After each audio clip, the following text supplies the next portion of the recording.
Hello everyone. Environment, पर्यावरण, परिस्थिति ये काफ़ी इंपॉर्टेंट विषय वस्तु है। इसको लेकर हाल फिलहाल के समय में जिस तरीके से गतिविधियां परिवर्तित हो रही हैं, जिस तरीके से मानवीय जीवन पर इसका प्रभाव पड़ रहा है और मानवीय क्रियाविधियों का एनवायरनमेंट पर जिस तरीके से प्रभाव पड़ता है, उसके कारण चाहे वो सिविल सर्विस एग्जाम हो या अन्य किसी प्रकार के एग्जाम में इससे रिलेटेड क्वेश्चन आपको बनते हुए दिखाई देते हैं। तो आज हम यहाँ पर एनवायरनमेंट को पढ़ेंगे और इस वीडियो के माध्यम से पूरे एनवायरनमेंट से रिलेटेड जो भी क्वेश्चन बन सकते हैं उनका हम टॉपिक वाइज स्टडी करेंगे। यहां पर इस वीडियो में जो मैं पढ़ाने जा रहा हूं वो एक क्वेश्चन आंसर फॉर्मेट होगा, ठीक है। तो यहां पर हम इसको वन लाइनर के थ्रू क्वेश्चन आंसर फॉर्मेट में पढ़ेंगे। दूसरी चीज, इसमें करंट जो होता है अपडेटेड नहीं है, ठीक है। इसमें करंट अपडेटेड नहीं है। करंट जो होगा आपको उसको अलग से वीडियो मिल जाएगा, उसी को आपको देखना है, हमेशा करंट अपडेटेड देखना है। लेकिन यहां पर इस वीडियो के माध्यम से एनवायरनमेंट को लेकर आपको जो भी कह सकते हैं कॉन्सेप्ट जो भी हैं उनको लेकर यहां पर हम सारी चीजों को पढ़ने जा रहे हैं। एनवायरनमेंट को लेकर बाकी सारी चीजें हम यहां पर कंप्लीट करेंगे, ठीक है। तो चलिए वन बाय वन यहां पर हम चीजें लेंगे। जो कि पुराने डेटा होंगे हम उसको यहां पर निगलेक्ट करेंगे, लेकिन वो इसलिए रखे गए हैं क्योंकि इस तरीके के क्वेश्चन भी आपसे पूछे जा सकते हैं, तो इनको ध्यान रखना है, ठीक है। चलिए प्रारंभ करते हैं। सबसे पहले सतत विकास लक्ष्य 2017 के सूचकांक में भारत का स्थान, तो 2017 का है, हमें पढ़ने की जरूरत नहीं है, इसको हम नेगलेक्ट करेंगे। लेकिन आपको जानने की जरूरत है सतत विकास क्या है। सतत विकास के माध्यम से क्या होता है कि एक सस्टेनेबल डेवलपमेंट की बात, जिसमें वर्तमान के संसाधनों का वर्तमान की पीढ़ी के द्वारा इस तरीके से सदुपयोग किया जाए कि वहां पर हम भविष्य की पीढ़ी के लिए भी उन संसाधनों का संरक्षण कर सकें और वर्तमान की जरूरतों को भी पूरा कर सकें, ठीक है। नेक्स्ट है वर्षा की मात्रा निर्भर करती है। वर्षा की मात्रा किस पर निर्भर करेगी? वायुमंडल में नमी जितनी होगी उसी के आधार पर आर्द्रता जितनी ज्यादा होगी, जितनी कम होगी, वो डिपेंड करेगी कि वर्षा कितनी मात्रा में होगी। तीसरा, जलमंडल, स्थलमंडल, जैवमंडल, जीवों में से पृथ्वी का सर्वाधिक वृहद पारिस्थितिक तंत्र कौन सा है? तो आपको पता है जैवमंडल। क्यों? क्योंकि जैवमंडल के अंतर्गत सारा कुछ आता है। उसमें स्थलमंडल भी आता है, उसमें जलमंडल भी आता है, उसमें वायुमंडल भी आता है और उसी के अंतर्गत आपके जीवों भी आते हैं। तो इसलिए जैवमंडल सबसे बड़ा आपका पारिस्थितिक तंत्र है। नेक्स्ट है नेशनल ग्रीन ट्रिब्यूनल की भारत सरकार के द्वारा स्थापना की गई। कब की गई? इसको ध्यान रखना है, 2010 में की गई। पर्यावरण से क्या तात्पर्य है? तो पर्यावरण किसे कहते हैं? एक सिंपल से फॉर्मेट में यहां पर अपनी एक परिभाषा वैसे दी गई, पहले उसे ही देख लेते हैं। भूमि, जल, वायु, पौधों एवं पशुओं की प्राकृतिक दुनिया को इनके चारों ओर अस्तित्व में है उन संपूर्ण दशाओं का योग जो व्यक्ति को एक समय बिंदु पर घेरे हुए होती है। भौतिक, जैविकी एवं सांस्कृतिक तत्वों की अंतःक्रियात्मक व्यवस्था को से अंतः संबंधित होती है, उसे हम एनवायरनमेंट कहते हैं। सिंपल फॉर्मेट में देखें, किसी भी व्यक्ति या जीव के आसपास का जो एनवायरनमेंट होता है उसको आसपास के जो भी कह सकते हैं जिस आवरण से घिरा होता है उसको हम पर्यावरण कहते हैं। आवरण क्या है? तो उसमें आपका स्थलमंडल होगा, पेड़ पौधे, पहाड़, वायु, मिट्टी, जल, इन सारी चीज़ों की एक कह सकते हैं एक भौतिक जो कि आपका एनवायरनमेंट है आपके आसपास, तो वहाँ पर उसी को हम आपका कह सकते हैं एनवायरनमेंट या पर्यावरण की परिभाषा आपको कही जा सकती है। बाकी यहाँ पर उसकी अपनी एक पूरी परिभाषा आपको दी हुई है। लेकिन यहाँ पे एनवायरनमेंट से रिलेटेड क्वेश्चन एनवायरनमेंट की परिभाषा तो नहीं पूछेगा तो आंसर सामने है। नेक्स्ट है पृथ्वी पर पाए जाने वाले भूमि, जल, वायु, पेड़ पौधों एवं जीव जंतुओं का समूह जो हमारे चारों ओर रहता है सामूहिक रूप से क्या कहलाता है? एनवायरनमेंट, जैसा कि मैंने अभी कहा। इसके बाद पर्यावरण किसी जीव के चारों तरफ घिरे भौतिक दशाएं एवं उनके साथ अंतःक्रिया को अव्यक्त करता है, इसे हम पर्यावरण कहते हैं। लेकिन ये जो परिभाषा दी गई वो कहां दी गई?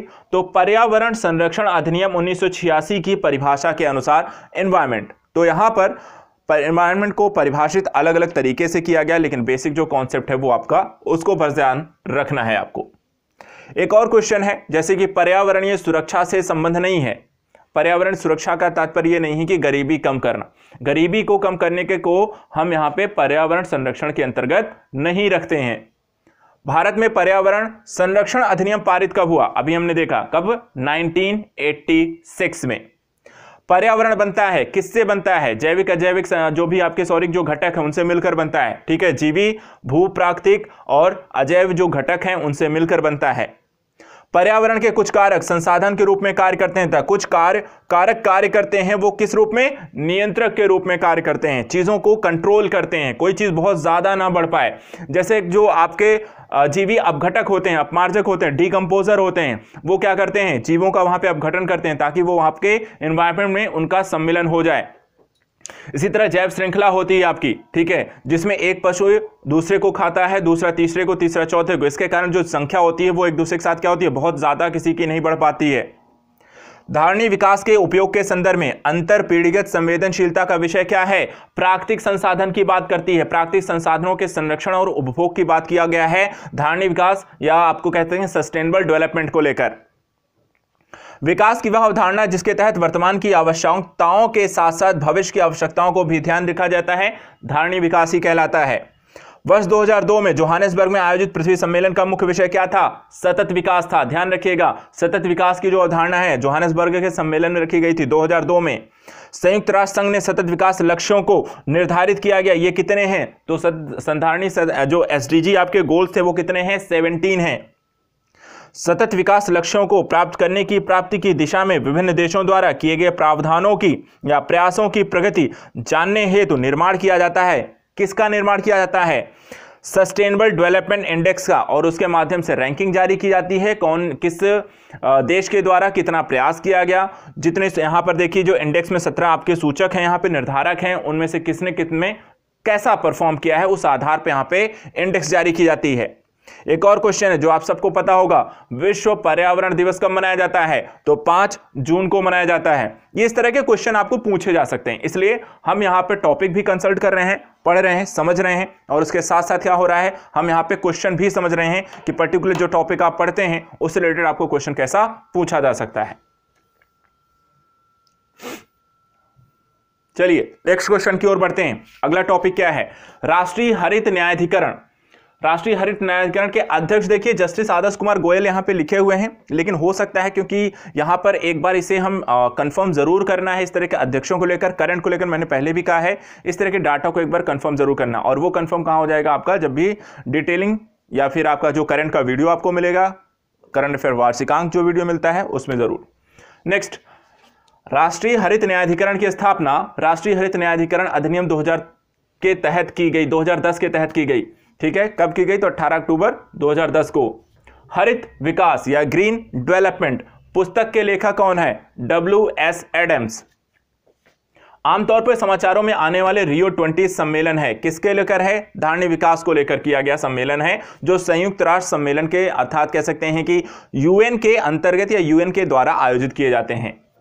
रियो +20 धारणी विकास पर संयुक्त राष्ट्र सम्मेलन का लघु नाम है। यह सम्मेलन जून 2012 में सम्मिलित हुआ, तो इसको हम कहते हैं रियो डी जेनेरियो या रियो 20, रियो 10, रियो 5 के सम्मेलन के नाम से भी हम इसे जानते हैं, जो अलग अलग समयों पर हुए।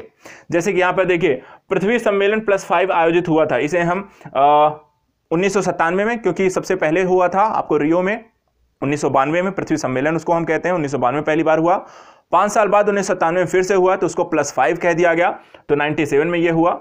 इसके बाद 23 से 27 जून 1997 के मध्य संयुक्त राष्ट्र महासभा ने एक विशेष बैठक का आयोजन किया, जो कि रियो +5 या पृथ्वी सम्मेलन +5 के नाम से जाना जाता है। तो ये सारी चीजें मैंने अभी आपको डिस्कस की, वही सारी चीजें हैं, सिर्फ क्वेश्चन आंसर फॉर्मेट में है। नेक्स्ट है जैव विविधता पर अभिसमय एवं जलवायु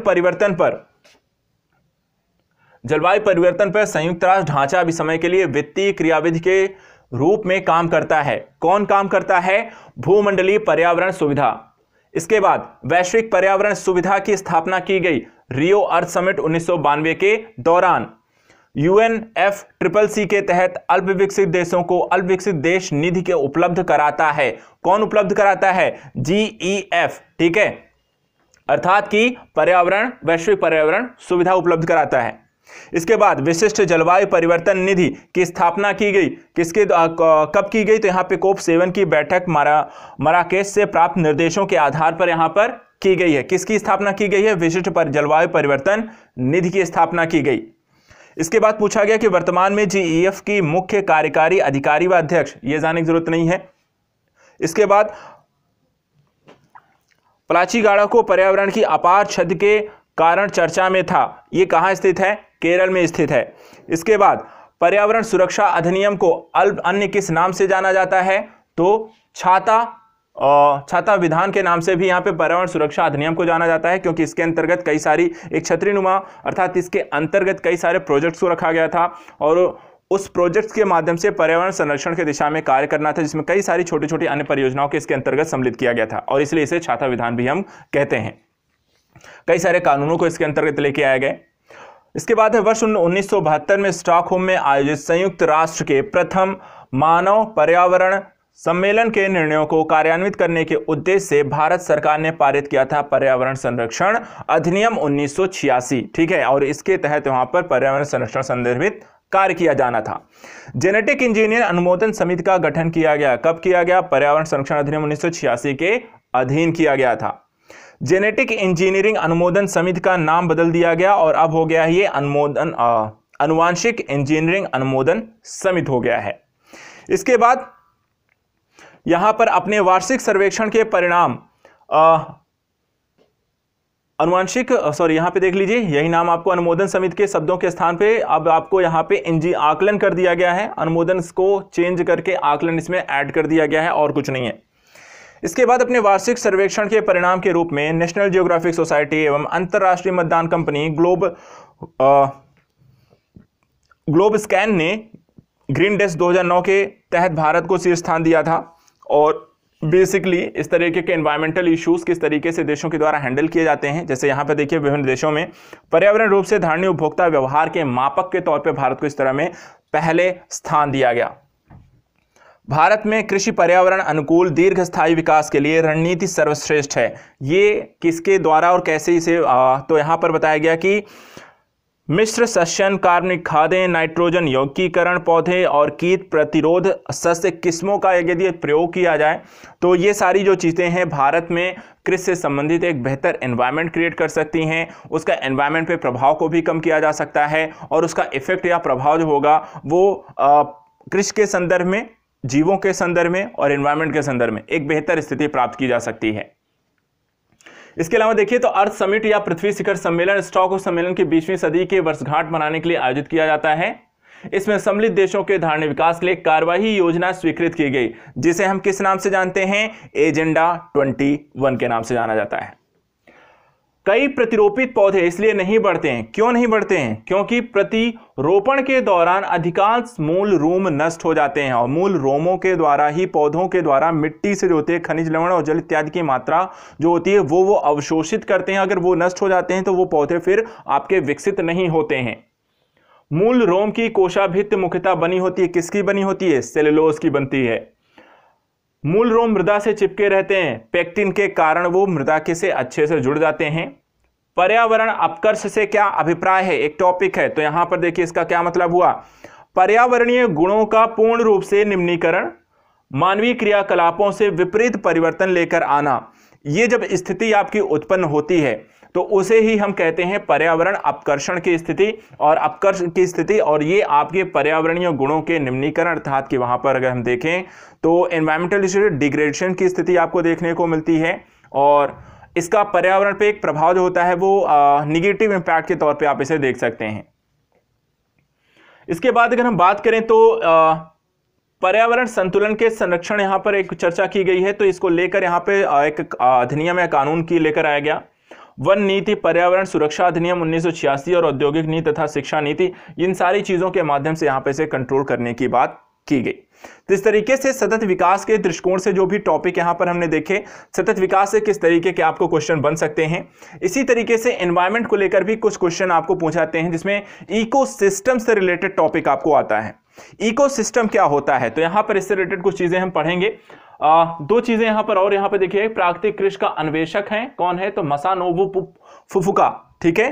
किस तरीके की? प्राकृतिक कृषि, जिसको हम जैविक कृषि भी कहते हैं, और इसके अंतर्गत अगर देखा जाए तो बिना एनवायरनमेंट को नुकसान पहुंचाए और नेचुरल तरीके से खेती किया जाना। पर्यावरण संरक्षण के लिए ग्रीन आर्मी प्रारंभ किया गया ऑस्ट्रेलिया के द्वारा। तो ये सारे कुछ कॉन्सेप्ट हैं जो एनवायरमेंटल के पहला एक चैप्टर के टॉपिक से रिलेटेड कंटेंट आपने देख लिया। अब एक और चैप्टर आता है एनवायरनमेंट में, जिसको आप कहते हैं इकोसिस्टम। इकोसिस्टम में देखा जाए तो विभिन्न प्रकार के पारिस्थितिकी तंत्र या पारिस्थितिकी होती हैं, जीवोम होते हैं, और उनका मिल करके एक दूसरे के साथ जो इम्पैक्ट पड़ता है, प्रभाव पड़ता है जैविक का अजैविक घटकों पर, अजैविक घटकों का जैविक घटकों पर, और उनसे मिलकर जो एनवायरनमेंट वहां पे बनता है, उसी को लेकर पूरा कॉन्सेप्ट है इकोसिस्टम। तो चलिए इसके बारे में पढ़ना शुरू करते हैं। इससे रिलेटेड काफी सारे क्वेश्चन आपको बनेंगे, जिसमें पिरामिड हो गए, खाद्य श्रृंखला हो गई, खाद्य जाल हो गए, तो उनको यहां पर हम समझेंगे। सबसे पहले 10% का नियम। तो 10% का नियम संबंधित है ऊर्जा का खाद्य के रूप में पोषी स्तर से दूसरे पोषी स्तर तक पहुंचने की स्थितियां, अर्थात कि किसी एक व्यक्ति के द्वारा, जैसे कि एक मनुष्य जो होता है, जब वो सब्जियां है या मीट है जो भी वो खाता है, तो सब्जियों में जो टोटल ऊर्जा संचित होती है, उसको खाने का जब मनुष्य उसे खाता है तो उसका सिर्फ उस सब्जी में निहित 100% ऊर्जा का सिर्फ 10% उसे मिलता है, बाकी की 90% जो ऊर्जा है वो आपको पर्यावरण में विसरित हो जाती है। इसे कहते हैं हम 10% का नियम। दिया किसने था? तो लिंडमान ने दिया था। जीव से जैव मंडल तक जैविक संगठन का सही क्रम है। कैसे? देखिए, यहां पे जनसंख्या है। जनसंख्या जो होता है समुदायों से मिलकर बनती है। उस समुदाय जो होते हैं पारिस्थितिकी तंत्र होता है, और पारिस्थितिकी तंत्र में आपके भू दृश्य होते हैं। इसी तरीके से स्वपोषी या स्वपोषण स्तर पर उत्पादन को कहा जाता है। तो प्राथमिक जो उत्पादक होते हैं, जैसे पेड़ पौधे होते हैं, उनको हम प्राथमिक उत्पादक कहते हैं, जो स्वपोषी भी होते हैं। परपोषी जो किसी दूसरे उप के ऊपर निर्भर होते हैं, उन्हें हम क्या कहते हैं? द्वितीयक उत्पादकता कहते हैं। एक पारिस्थितिकी तंत्र में ऊर्जा की मात्रा एक पोषण स्तर से अन्य स्तर में स्थानांतरण के पश्चात क्या होती है? घटती जाती है। अभी हमने कहा ना 10% का नियम, एक से दूसरे, दूसरे से तीसरे में वो लगातार घटती ही चली जाएगी। कुछ कारणों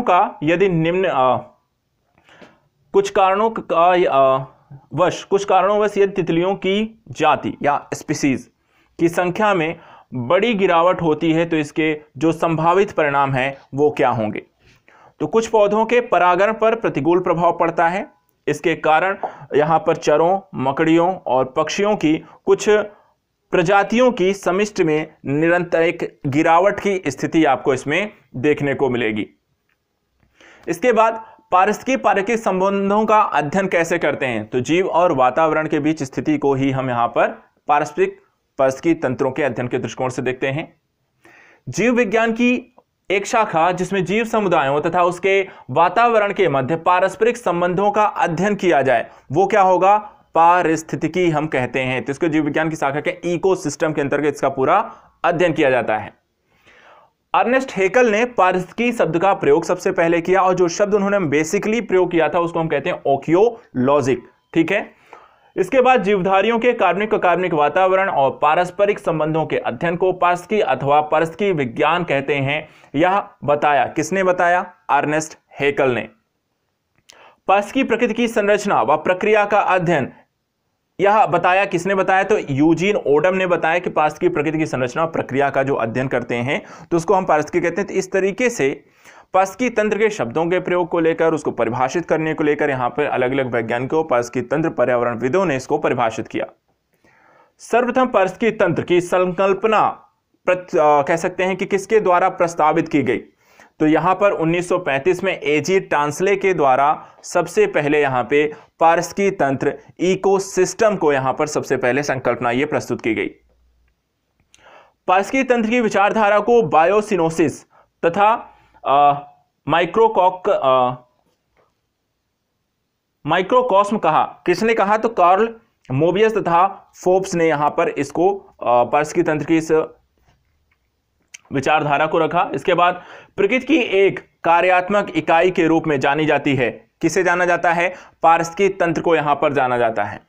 तो एक तरीके से यहां पर पारिस्थितिकी तंत्र को लेकर जो भी हमने अभी देखा कि थोड़े बहुत कॉन्सेप्ट, उसके बाद किसने प्रस्तुत किया, इसको लेकर क्वेश्चन जो पूछे जाते हैं वो हमने देख लिया। साथ ही यहां पे प्राथमिक उत्पादक, द्वितीयक उत्पादक और एक दूसरे के पास आने के कारण जो ऊर्जा का स्थानांतरण होता है, उस सारे से रिलेटेड जो क्वेश्चन आपको बनते हैं वो हमने देख लिया। अब इसी से आगे जब चलेंगे तो यहाँ पर एनवायरमेंट सिस्टम को लेकर, पारिस्थितिकी तंत्र को लेकर विभिन्न क्षेत्रों, कृत्रिम पारितंत्र और उससे रिलेटेड क्वेश्चन यहाँ पे बनते हैं। तो आइए देखते हैं। सबसे पहले यहां पर देखिए एक क्वेश्चन आया है कि पारिस्थितिकी तंत्र के संबंध में सही कथन है। क्या सही कथन है? यहां पर यह लिखा हुआ है, पारिस्थितिकी तंत्र किसी निश्चित स्थान समय इकाई के समस्त जीवों तथा भौतिक पर्यावरण का प्रतिनिधित्व करता है।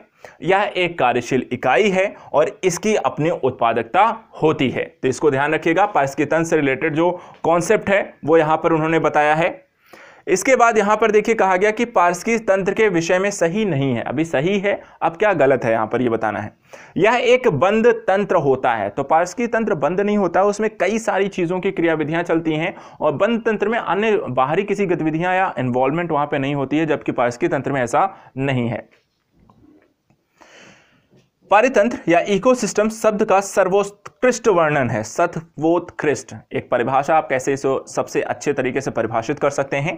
तो जीवों का समुदाय और साथ ही पर्यावरण जिसमें वे रहते हैं उसको हम पारितंत्र कह सकते हैं, अर्थात जीव और एनवायरमेंट, इसी का जो सम्मिलित स्वरूप है उसी को आप इकोसिस्टम कह सकते हैं। किसी क्षेत्र के सभी जीवधारी तथा वातावरण में उपस्थित अजैव घटक संयुक्त रूप से निर्माण करते हैं, वो भी क्या है, उसे भी हम पारितंत्र ही कहते हैं। कृत्रिम पारितंत्र क्या है, तो खेत है। प्राकृतिक तौर पे देखें तो आपका समुद्र हो सकता है, नदियां हो सकती हैं, झील हो सकते हैं। इसी तरीके से कृत्रिम पारिस्थितिक तंत्र क्या है, धान का खेत, क्योंकि धान का खेत क्या करता है, मनुष्य के द्वारा उसे तैयार किया जाता है। धान की रोपाई करके, खेतों का जुताई करके, पानी भर के उसमें आपको धान की रोपाई करते हैं, तो वो क्या बनता है, एक कृत्रिम आपका यहाँ पर जो क्षेत्र आपको बनता हुआ दिखाई देता है। घास स्थल, वन तथा मरुस्थल उदाहरण है। ये आपके किसके उदाहरण हैं, सभी स्थलीय पारितंत्र हैं, क्योंकि मिट्टी अर्थात कि यहाँ पर भूमिगत या चट्टान या मरुस्थल के रूप में भूमि पर उपस्थित हैं, तो इसको आप स्थलीय पारितंत्र कहते हैं। झील, नदियां, समुद्र, ये कैसे पारिस्थितिक तंत्र हैं, सारे के सारे जलीय हैं, द्रव्य रूप में हैं। किसी निश्चित क्षेत्र में पक्षियों या प्राणियों की संख्या की सीमा जिसे पर्यावरण यहाँ पर हम कहते हैं समर्थन कर सकता है, उसे हम क्या कहलाते हैं, उसकी वहन क्षमता कही जाती है। बिना पर्यावरण की रुकावट के प्रजनन की क्षमता कहलाती है जैविक विभव कहलाती है। बायोटिक यहाँ पे पोटेंशियल यहाँ पर आप उसको कहते हैं, बिना पर्यावरण रुकावट के प्रजनन की क्षमता। एक पद जो केवल जीव द्वारा ग्रहण किए गए दिग्स्थान का ही नहीं बल्कि जीवों के समुदाय में उसकी कार्यात्मक भूमिका का वर्णन करता है, वो क्या कहलाएगा। इस तरीके के क्वेश्चन, ये सारे क्वेश्चन आंसर फॉर्मेट है, तो इसका आंसर होगा पारिस्थितिकी कर्मता, इसे हम कहते हैं, क्या कहेंगे, पारिस्थितिकी कर्मता कहते हैं। नेक्स्ट, पृथ्वी के सर्वाधिक क्षेत्र में फैला हुआ पारिस्थितिकी तंत्र क्या है, सामुद्रिक है। समुद्र कितना है, सबसे बड़े 71% तक आपका समुद्र ही समुद्र का एरिया, जलीय स्थिति है आपकी। इसके बाद पृथ्वी पर विद्यमान जयमंडल में समुद्री जल कितना है, तो टोटल आपका जितना भी इस पूरी पृथ्वी में जो भी जल है उसका 97% समुद्री जल है। समुद्री जल में सर्वाधिक व्याप्त लवण सोडियम क्लोराइड है। यहां पे ध्यान रखिएगा, सबसे ज्यादा जो लवणीय मात्रा या लवण पाया जाता है वो किस रूप में है, सोडियम क्लोराइड के रूप में है। पारिस्थितिकी संतुलन बनाए रखने में मदद करता है वनारोपण, वर्षा जल प्रबंधन तथा जैवमंडल भंडार, ये सारी चीजें आपको उसमें बनती हुई दिखाई देती हैं। वन्यजीव संरक्षण एवं पर्यावरण में व्याप्त प्रदूषण का निवारण मददगार है, किसके संदर्भ में, पर्यावरणीय संतुलन बनाए रखने में। भारत में पारिस्थितिकी असंतुलन का एक प्रमुख कारण है, क्या कारण है, वनोन्मूलन, और वह कार्य जिससे पारिस्थितिकी असंतुलन बिगड़ता है उसे हम कहते हैं अगर आप वृक्ष काटते हैं, क्योंकि वृक्ष काटने से मिट्टी अस्थिर होती है और मिट्टी अस्थिर होने के साथ साथ वहां पे जो छोटे मोटी जो घास इत्यादि होती हैं, मूल ड्रोम होते हैं, वो खराब होती हैं और उसके कारण अपरदन, मरुस्थलीकरण और बाकी चीजें आपको वहां पे डेवलप होती हुई दिखाई देती हैं। चलिए, अभी एनवायरमेंट अभी में पारिस्थितिकी तंत्र से रिलेटेड, अब खाद्य श्रृंखला से रिलेटेड कुछ टॉपिक्स हैं, कुछ आंदोलन यहाँ पर आपको इससे रिलेटेड क्वेश्चन आपको बनते हुए दिखाई देते हैं। जैसे कि दक्षिण भारत का पर्यावरण संरक्षण से संबंधित जो आंदोलन है उसको क्या कहते हैं, एपिको आंदोलन कहा गया। चिपको आंदोलन कहाँ चलाया गया, जो आपको पादप संरक्षण था उत्तराखंड उसके आसपास के रीजन में, उत्तरी भारत में। पारिस्थितिकी तंत्र से संबंधित प्रमुख कथन क्या है, तो पारिस्थितिकी तंत्र शब्द का प्रयोग सर्वप्रथम एजी टांसलेर के द्वारा किया गया, और जो जीव अपना भोजन स्वयं उत्पादित करते हैं उन्हें हम स्वपोषित कहते हैं।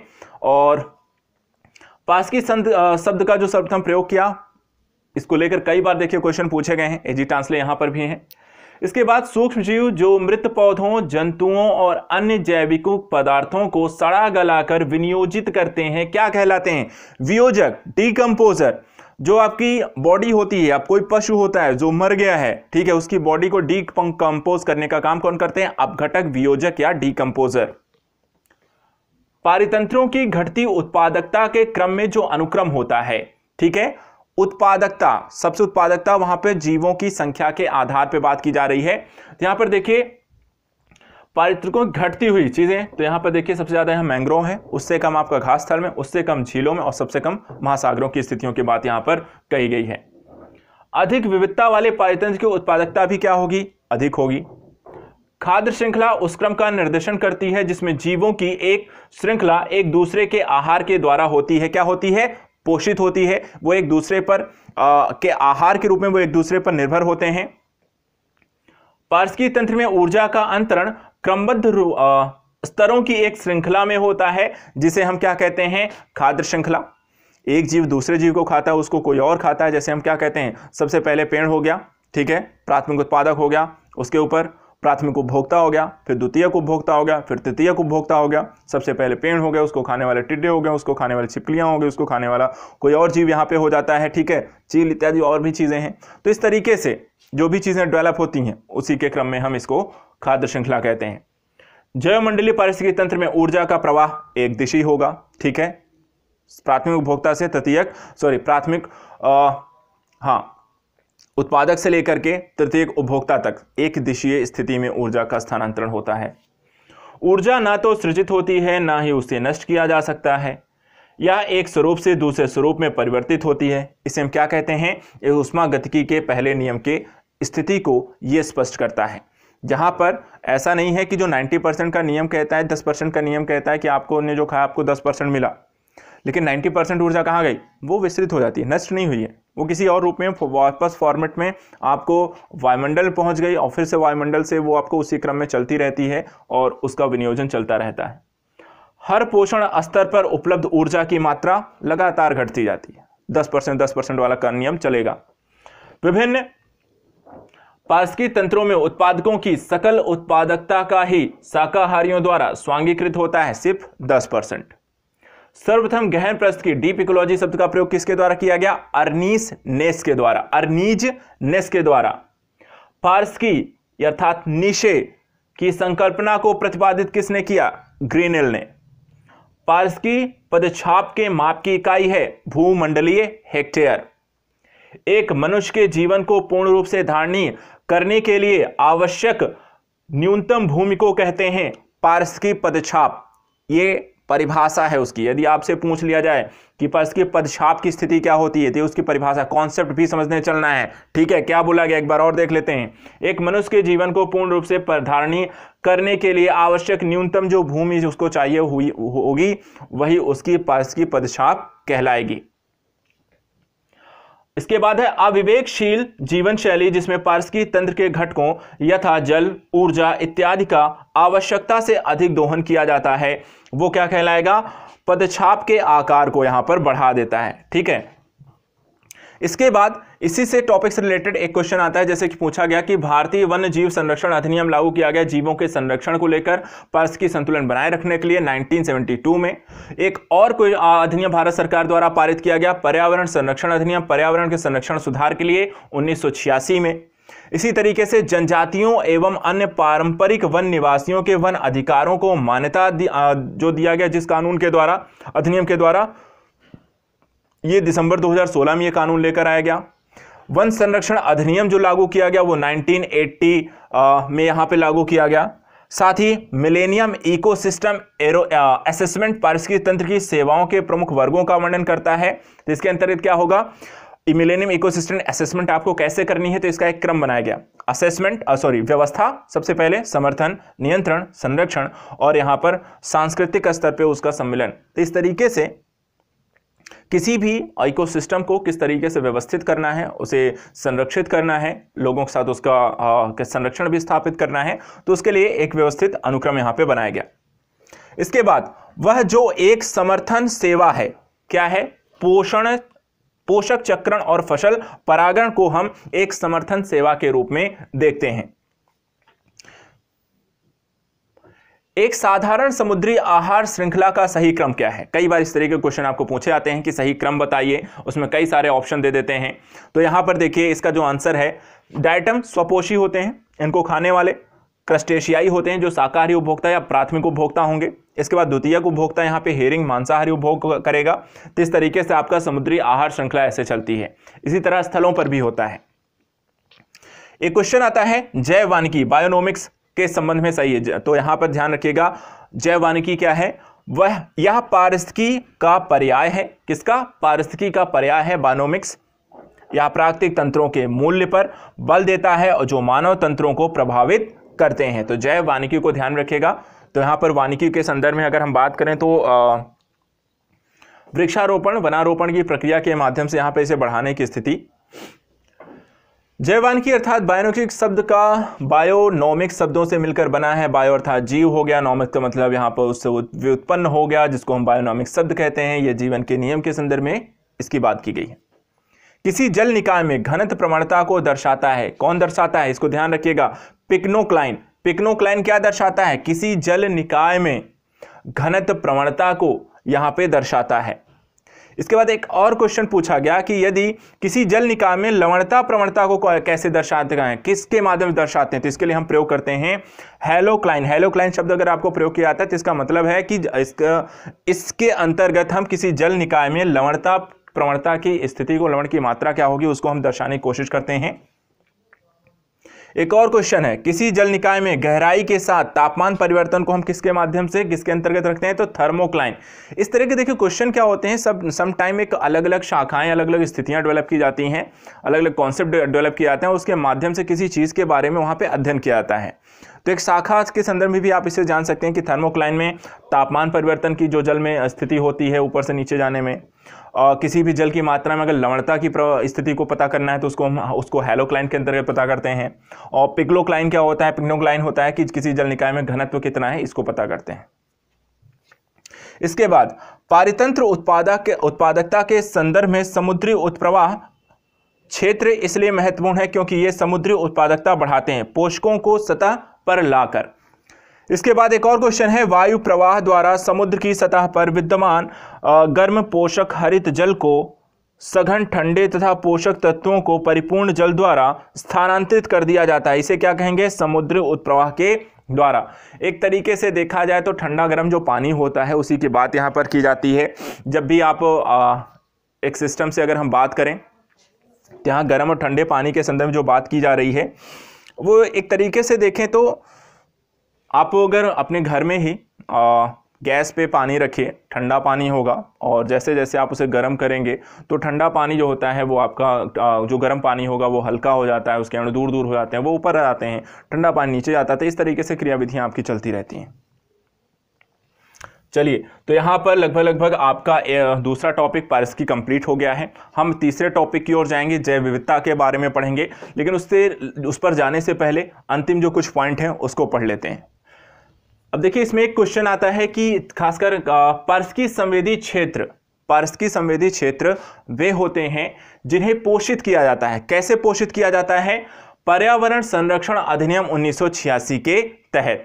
दूसरा, पारिस्थितिकी संवेदी क्षेत्रों में कृषि को छोड़कर सभी मानव क्रियाओं का निषेध नहीं है, बल्कि कुछ पर प्रतिबंध लगाया गया है और कुछ को क्या किया गया है? विनियमित किया गया है। तीसरा, खास स्थलों में वृक्ष पारिस्थितिकी अनुक्रमण के अंश के रूप में जिस कारण घासों को प्रतिस्थापित नहीं करते हैं उसे क्या कहा जाता है? जल की सीमाओं एवं आग के कारण ऐसा नहीं किया जाता है। चौथा, भौतिक वातावरण में किसी समुदाय का समय के साथ रूपांतरण क्या कहलाता है? पारिस्थितिकी अनुक्रमण की स्थिति समय बदलने के साथ वहां पर उत्पन्न या प्रस्थापित जो स्थितियां होती हैं, जीव होते हैं, पारिस्थितिकी तंत्र होता है, उसमें होने वाला परिवर्तन। जैविक अनुक्रमण की प्रावस्थाओं का सही क्रम क्या है? तो सबसे पहले यहाँ पे नग्नीकरण होता है, न्यूडेशन की स्थिति होती है, फिर यहाँ पर उसके बाद प्रवास, फिर अस्थापना, प्रतिक्रिया, और सबसे लास्ट में हम स्थिरीकरण या चरम अवस्था तक प्राप्त करते हैं, जहां पर जो भी एनवायरनमेंट है वो स्थिर हो जाता है, जो जैविक समुदाय है जो वो आपका कांस्टेंट हो जाएगा। वर्ष 1916 में पौधों की विभिन्न प्रजातियों का अध्ययन किया जाता है। अनुक्रमण की सर्वमान्य परिभाषा दी गई, तो ये किसने दिया? एफ क्लीमेंट ने दिया था। इसके बाद वह प्राकृतिक विधि जिसके अंतर्गत एक ही निहित तथा निश्चित स्थान पर एक विशेष समूह दूसरे समूह द्वारा विस्थापित हो जाता है, उसे भी हम क्या कहते हैं? अनुक्रमण की स्थिति। वर्तमान समय में कोई और जीव है, वो खत्म होता है, उसकी जगह कोई और आता है, या वर्तमान में जो जीव स्थापित है किसी बाहरी जीव के या विदेशी जीव के आने के कारण वो धीरे धीरे उसको क्या करता है? प्रस्थापित करते चला जाता है, वो समाप्त हो जाता है और नया जीव वहां पे स्थापित हो जाता है। तो इस तरह की पूरी एक प्रक्रिया चलती रहती है और वो सारा का सारा यहाँ पे अनुक्रमण के अंतर्गत हम उसको अध्ययन करते हैं। दो कॉन्सेप्ट हमने पढ़ लिए, ठीक है। पर्यावरण सतत विकास का पढ़ लिया, उससे रिलेटेड क्वेश्चन हमने देख लिया किस तरीके से पूछे गए। दूसरा हमने देख लिया कि आपको यहाँ पर इकोसिस्टम इकोलॉजी से रिलेटेड जो भी वहां पर उसकी थ्योरी किसके द्वारा प्रतिपादित किया गया, क्या क्या चीजें उसके अंतर्गत आती हैं, वो भी आपने पढ़ लिया। अब तीसरा सब्जेक्ट तीसरा टॉपिक इसके अंतर्गत आता है बायोडाइवर्सिटी अर्थात जैव विविधता। एक काफी सारा इंपॉर्टेंट एस्पेक्ट यहां पर हमें देखने को पढ़ने को मिलेगा। तो चलिए स्टार्ट करते हैं। जैव विविधता के अंतर्गत क्या टॉपिक रह गए हैं। सबसे पहले राष्ट्रीय उद्यानों में आनुवंशिक विविधता का रखरखाव किया जाता है इन सीटू संरक्षण के द्वारा। दूसरा, ट्रैफिक मिशन यह सुनिश्चित करता है कि वन्य पादपों और जंतुओं के व्यापार को खतरा ना हो। किससे ना हो? प्रकृति के संरक्षण से ना हो। ट्रैफिक की स्थापना वर्ष 1976 में की गई थी। यह रणनीतिक गठबंधन है, किसके मध्य है? WWF तथा IUCN के मध्य। चौथा क्वेश्चन, जैव विविधता को इस प्रकार परिभाषित किया गया। किस प्रकार परिभाषित किया गया है? किसी पर्यावरण में विभिन्न प्रजातियों की श्रेणी के आधार पर। जैव विविधता अल्फा, बीटा तथा गामा नामक श्रेणियां विभाजित की जाती हैं। विभाजन वर्ष 1972 में किया गया और जिसके द्वारा किया गया उनका नाम था विट्टेकर। जैव विविधता का अर्थ क्या होता है? तो एक निर्धारित क्षेत्र में विभिन्न प्रकार के पादप और जंतुओं के सम्मिलित होने से, मिलने से, स्थिर होने से, आदान प्रदान से जो स्थिति बनती है वो आपकी जैव विविधता कहलाती है। जैव विविधता का सबसे महत्वपूर्ण पहलू क्या है? पारिस्थितिकी तंत्र का निर्माण करना और साथ ही यहां पर आनुवंशिक, जाति, समुदाय व परिस्थिति तंत्र के आधार पर विभिन्न प्रकार के कार्य करके परिस्थिति तंत्र का निर्वहन करते हैं। यही आपकी जैव विविधता कहलाती है। उसकी परिभाषा के अंतर्गत उसको हमने यहां पर देख लिया। अब यहां पर देखिए, कॉन्सेप्ट के क्लियर होने के साथ साथ इससे रिलेटेड क्वेश्चन भी काफी सारे और बनते हैं, अलग अलग प्रोस्पेक्ट से बनते हैं, उनको भी देख लेते हैं। जैसे कि एक क्वेश्चन आता है कि जैव विविधता के नाश का कारण क्या है? खत्म या ह्रास कैसे हो जाता है? तो यहां पर जीवों के प्राकृतिक आवास की कमी हो गई, या पर्यावरण प्रदूषण हुआ हो, या वनों का विनाश हो गया हो, कटाव बहुत ज्यादा बड़े स्तर पर किया गया हो, और ऐसी स्थिति जब भी डेवलप होगी तो वहां पे क्या होगा? एनवायरमेंट ह्रास होता है, समाप्त होता है, नुकसान होता है। एक क्वेश्चन है कि जैव विविधता के ह्रास का मुख्य कारण क्या है? तो प्राकृतिक आवासीय विनाश की स्थितियां अगर हम देखे जाएं कि आपके बड़े बड़े वन हैं जो विभिन्न प्रकार के जीवों के रहने के लिए नेचुरल आपके हाउस है या कह सकते हैं उनका घर है, और आपने उनको क्या कर दिया? अपने रहने के लिए या किसी प्रकार के प्रोजेक्ट के निर्माण के लिए, सड़कों के लिए या फिर घरों के निर्माण के लिए, होटलों के लिए, कृषि करने के लिए आपने उनको काट दिया। तो इसके कारण क्या होता है? प्राकृतिक विनाश नष्ट होते हैं और वहां पर रहने वाले जीवों का भी इसी के साथ विनाश होता है। प्राकृतिक संसाधनों के दोहन तथा औद्योगिक उत्पादन एवं नगरीकरण को बढ़ावा देने के उद्देश्य से प्राकृतिक वास का विनाश किया जा रहा है, जो सर्वाधिक महत्वपूर्ण कारक है। किसके संदर्भ में है? तो जैव विविधता के ह्रास के लिए। जैव विविधता का ह्रास इसी के कारण यहां पर आपको देखते हैं। जैव विविधता ह्रास के सर्वाधिक महत्वपूर्ण प्राकृतिक वनों का विनाश या उनके आवास का। जैव विविधता के क्या होने का मुख्य कारण है? आवासीय विनाश। तो उसी को लेकर कई तरीके से आपसे क्वेश्चन पूछे हैं जो यहां पर दिए गए हैं। अब एक और क्वेश्चन आता है कि जैव विविधता को संरक्षण को लेकर लोगों को जागरूक करने को लेकर एक दिवस आयोजित किया गया। संयुक्त राष्ट्र संघ के द्वारा जैव विविधता दिवस मनाया जाता है 22 मई को। इस तरह के डेट से रिलेटेड भी काफी सारे क्वेश्चन पूछे हैं, जैसे कि पर्यावरण दिवस 5 जून को, जैव विविधता दिवस 22 मई को। तो इनको भी ध्यान रखना है, कई बार इस तरह के क्वेश्चन आपको पूछते हैं। तो जितने भी जिस भी तरीके क्वेश्चन पूछे जा रहे हैं, चाहे वो कॉन्सेप्ट को लेकर हो, डे वाइज हो, फैक्चुअल हो, कॉन्सेप्ट हो, हम सारे क्वेश्चन यहाँ पे रख के ही स्टडी करने की कोशिश कर रहे हैं, जो आपको हेल्प कर सकता है। तो रिवीजन भी हो रहा है, क्वेश्चन भी फॉर्मेट में आप समझते चल रहे हैं। पूरा अगर देखते चलते हो यहाँ पर तो आपके सारी कॉन्सेप्ट क्लियर रहेंगे, कॉन्सेप्ट के साथ साथ डाटा क्लियर होगा, डेटा के साथ साथ यहाँ पे क्वेश्चन फॉर्मेट में आपका आंसर भी क्लियर हो जाएगा। नेक्स्ट है जैव विविधता के लिए सबसे बड़ा जो खतरा है प्राकृतिक आवासों और वनस्पति का विनाश तथा झूम कृषि। भौगोलिक क्षेत्रों में जैव विविधता के लिए संकट हो सकता है। क्या हो सकता है? वैश्विक तापन, ग्लोबल वार्मिंग, आवास का विखंडन, नष्ट होना, और विदेशी जाति का संक्रमण। कोई नई प्रजाति आए, स्थानीय प्रजातियों को नष्ट कर दे, तो वो स्थिति। देश के पूर्वी और उत्तर पूर्वी हिस्सों में यह खेती प्रचलित है, जो कि खेती का एक अवैज्ञानिक तरीका है, झूम कृषि। पेड़ों को काट देंगे, वनों को काट देंगे, कृषि करेंगे, चले जाएंगे, दूसरी जगह जाएंगे, वहां वन काटेंगे, वहां कृषि करेंगे, फिर वहां से भी चले जाएंगे। तो इस तरह की जो कृषि होती है उससे वनों का बड़े स्तर विनाश होता है और ये यहाँ पे अच्छी नहीं होती है। जैव विविधता हॉटस्पॉट स्थलों में शामिल है, कौन सा? पूर्वी हिमालय। तो यहाँ पे ध्यान रखना है, भारत में जैव विविधता के ताप स्थल या हॉटस्पॉट पूर्वी हिमालय और पश्चिमी घाट दोनों हैं। जैव विविधता हॉटस्पॉट केवल अब उष्णकटिबंधीय प्रदेशों में नहीं बल्कि पाए जाते हैं कहां? उच्च अक्षांशीय प्रदेशों में भी। तो यहां पर उच्च अक्षांशीय प्रदेशों में भी आपको जैव विविधता हॉटस्पॉट की स्थिति देखी जाती है। भारत में 4 जैव विविधता हॉटस्पॉट स्थल हैं, ये हैं। तो भारत में टोटल कितने हैं? तो 4 हैं। ध्यान रखना है इस रिलेटेड चीजों को। पहला पूर्वी हिमालय, पश्चिमी घाट, म्यांमार भारत सीमा पर सुंडालैंड, यहां पर ये सारी चीजें आपको इसमें देख सकते हैं। भारत में जैव विविधता की दृष्टि से संतृप्त क्षेत्र है पश्चिमी घाट। पश्चिमी घाट भारत का जैव विविधता की दृष्टि से एक संतृप्त क्षेत्र की स्थिति आप देखते हैं, सैचुरेटेड एरिया यहां पर आपको इसको देख सकते हैं। जैव विविधता के संदर्भ भारत में क्षेत्र हॉटस्पॉट माना जाता है। अंडमान निकोबार द्वीप समूह को भी हम इसके अंतर्गत सम्मिलित करते हैं, तो हॉटस्पॉट को यहां पर इसके अंतर्गत रखते हैं। इसके बाद हॉटस्पॉट शब्दों का सर्वप्रथम प्रयोग 1988 में किया गया। किसके द्वारा किया गया? तो नॉर्मन मायर्स का नाम ध्यान रखिएगा। हॉटस्पॉट शब्द का प्रयोग सबसे पहले उन्होंने किया था। जहां पर जातियों की पर्याप्तता तथा स्थानीय जातियों की अधिकता पाई जाती है, लेकिन साथ ही इन जीव जातियों के अस्तित्व पर निरंतर संकट बना हुआ होता है, ऐसे क्षेत्रों को हम हॉटस्पॉट कहते हैं। तो परिभाषा भी क्लियर हो गई, कॉन्सेप्ट भी क्लियर हो गया, किसने दिया था वो भी क्लियर हो गया, भारत में कितने हैं वो भी क्लियर हो गया। तो यहां पर ये फॉर्मेट आपको सारी चीजों की जानकारी भी देगा और क्वेश्चन भी यहां पर आपको क्लियर कर देगा। इसके बाद सबसे लंबा जीवित वृक्ष कौन सा है? सिकोवा है। किसी प्रजाति को विलुप्त माना जा सकता है जब वह अपने प्राकृतिक आवास में देखी नहीं गई। कितने वर्षों तक? 50 वर्षों तक ऐसे किसी भी जीव को उसके प्राकृतिक आवास क्षेत्र में नहीं देखा गया तो उससे मान लिया जाएगा कि वो विलुप्त हो गया। अब वो इस भूमि पर, अर्थ पर अब वो नहीं पाया जाता। चलिए कुछ और कॉन्सेप्ट है, इनको भी पढ़ते हैं। जितना है इन डिटेल में पढ़ने वाले, ठीक है। तो कोई भागा दौड़ी वाला काम नहीं है, एग्जाम है, क्लियर करना है और उसके लिए हम यहाँ पर कोई भी चीज़, कोई भी असावधानी नहीं बरतेंगे। एक ही चीज़ को 4 बार पढ़ना पड़े कोई दिक्कत नहीं है, जितने तरीके से क्वेश्चन पूछा जा सकता है कोई बात नहीं, लेकिन सब पढ़ेंगे, रिवीजन करेंगे, कॉन्सेप्ट यहाँ पे क्लियर करेंगे, परिभाषा पढ़ेंगे, जैसा भी पूछा जाएगा, लेकिन पढ़ेंगे सब कुछ, ठीक है। चलिए अगला क्वेश्चन क्या है? किसी प्रजाति के विलोपन के लिए उत्तरदायी है। क्या उत्तरदायी है? बड़े आकार वाला शरीर, संकुचित आनुवंशिक भिन्नता की कमी, ठीक है। अगर ये चीजें हैं तो वहां पर क्या होगा? प्रजाति के विलोपन के लिए लोग उत्तरदायी होंगे। इसके बाद किसी प्रजाति के विलोपन के लिए उत्तरदायी नहीं है। क्या नहीं है? तो ब्रॉड नीचे, यहां पर उसके लिए उत्तरदायी नहीं होता है। प्रकृति एवं प्राकृतिक संसाधन अंतर्राष्ट्रीय संरक्षण संघ अर्थात IUCN द्वारा विलुप्त के कगार पर खड़े संकटग्रस्त पौधों और पशु जातियों की सूचियां सम्मिलित की जाती हैं। किसमें सम्मिलित की जाती हैं? रेड डेटा बुक में सम्मिलित की जाती हैं। रेड डेटा बुक या रेड लिस्ट से संबंधित संगठन कौन सा है? IUCN।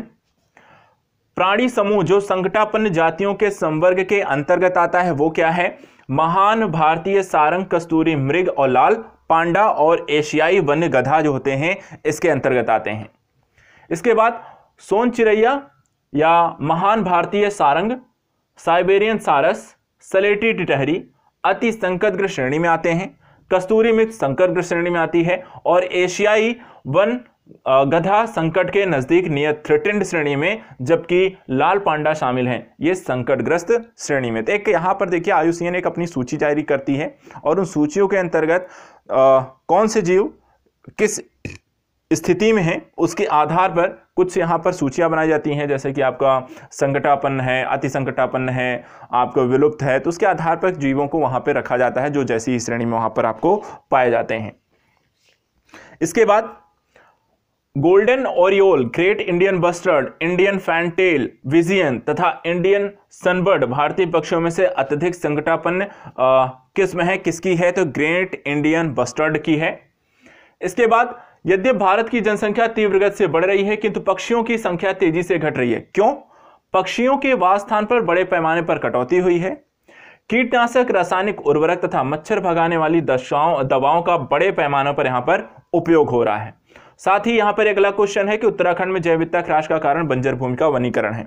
देखिए यहां पर कोई भी जीव के नष्ट होने के जो कारण हो सकते हैं वो यही हैं कि मूल रूप से वो जिस तरीके के एनवायरनमेंट में रह रहे थे, आपने वहां पे हस्तक्षेप किया हो, आपने कुछ ऐसी चीजों का प्रयोग किया है जो कि उनके लिए, उनके स्वास्थ्य के लिए, उनके एनवायरनमेंट के लिए नुकसानदेह हो, और उसके कारण वहां पर उनकी विलुप्ति जो होती है धीरे धीरे बढ़ती जाती है। इसके बाद सड़कों का विस्तार, नगरीकरण तथा कृषि का विस्तार उत्तरदायी कारकों में शामिल हैं। किसके उत्तरदायी कारकों में शामिल हैं? जैव विविधता के ह्रास के लिए ये सारी चीजें यहां पर जिम्मेदार हैं। वर्ष 1975 में यह भारत का अभिन्न अंग बन गया, इसे वनस्पति शास्त्रियों का स्वर्ग माना जाता है। किसे? सिक्किम।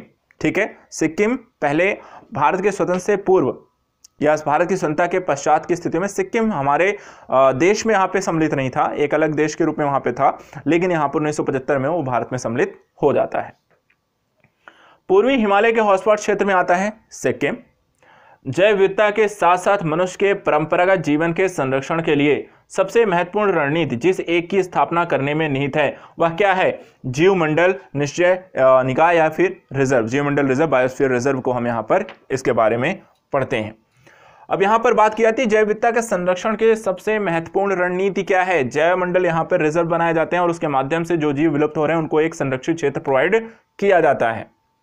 वह स्थल जो वनस्पति संरक्षण है स्वस्थान पद्धति इन सीटू नहीं है, वानस्पतिक उद्यानों को कहा जाता है, वह एक इन सीटू स्थल नहीं कहे जाते।